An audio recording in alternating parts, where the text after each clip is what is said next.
Hey, Dimas di sini. Hari ini gue mau ngebahas Kang Mak, sebuah cerita remake dari film Thailand tahun 2013 yang berjudul Pimak. Film Kang Mak ini disutradarai oleh Mas Herwin Novianto yang menurut gue adalah spesialis membuat film-film bertema gelap, seperti bunuh diri, disabilitas, dan alien dengan muka Om Indro. Jadi, sinopsis film Kang Mak ini tentang Makmur yang dipanggil Kang Mak, yang berhasil selamat dari perang bareng teman-temannya. Setelah perang selesai, mereka mutusin buat anterin Kang Mak pulang kampung, soalnya dia udah kangen banget sama istrinya, Sari, yang pas dia pergi perang sedang hamil. Saat Makmur dan teman-temannya nyampe kampung, mereka langsung disambut sama Sari yang ternyata sudah melahirkan, karena aneh kalau belum. Tapi anehnya, warga kampung malah terlihat mendekam di rumah masing-masing, yang membuat PTSD pandemi gue kambuh sebentar. Tapi ternyata itu karena warga udah tahu kalau Sari ini sebenarnya hantu. Karena dia udah meninggal pas Makmur lagi perang. Buat yang udah pernah nonton film aslinya, yang Pimak pasti, udah hafal lah ya sama ceritanya.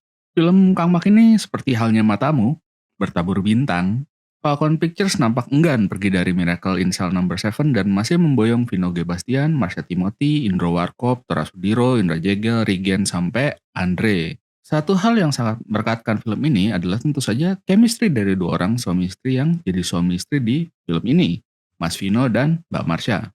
Kalau bisa gue bilang chemistry-nya bahkan mengalahkan Mario Maurer dan Davika di film aslinya ya. Jokes-jokes awalnya pun dahsyat-dahsyat. Gue ketawa ngakak saat ada dark jokes tentang lagu Kalau Kau Senang Hati dan Aming. Masalah set design pun gue kasih aplaus. Desa terapungnya bagus banget, walaupun kayaknya di tempat yang biasa manggil Kang, jarang ada desa di sungai kayak gitu ya.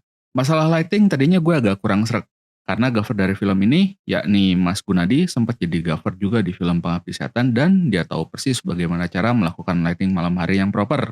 Syaratnya yang jelas adalah harus kontras dan harus malam-malam kalau dari yang gue tangkap sih.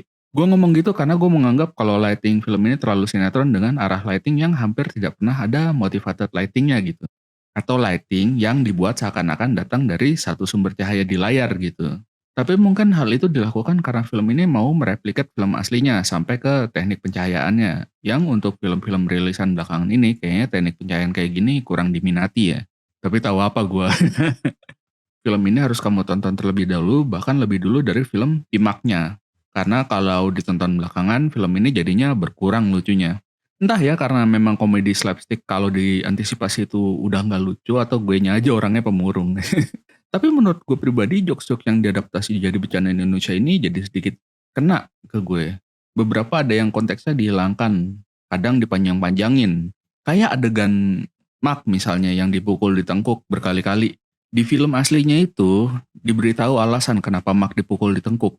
Itu karena teman-temannya percaya sama adegan film yang kalau dipukul di tengkuk orang akan pingsan. Di film ini nggak dikasih tahu hal itu sama sekali. Yang tentu aja menurut gue pribadi kalau konteks tersebut dihilangkan, ada lubang yang nggak bisa diisi di kelucuan filmnya. Ya, tak perlu berpanjang-panjang lagi menurut gue untuk ukuran remake, ini adalah remake yang great, walaupun eksekusi komedinya kebanyakan miss ke gue. Tapi mungkin itu karena hati gue dingin aja. Makanya di rumah gue nggak ada kulkas. Makanan-makanan biasanya gue peluk aja gitu sambil tidur, besoknya dingin. Udah kali ya, udah ngaco gue.